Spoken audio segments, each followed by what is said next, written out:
red wine stew the beef.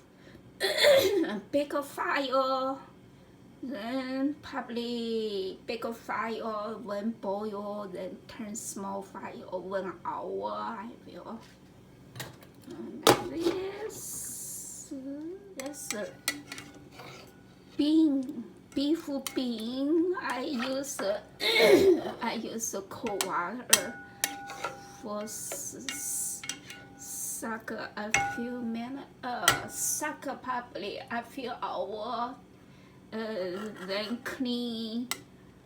After that, I put red wine or 3 different herbs and put it in. Probably wait like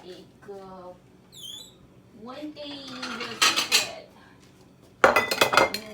Marinate 1 day refrigerator.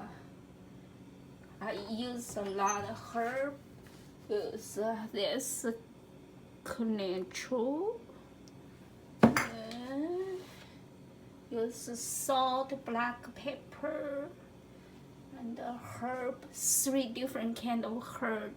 Put the refrigerator 1 day, 2 day. Salty pepper. Then I put it here. Then cook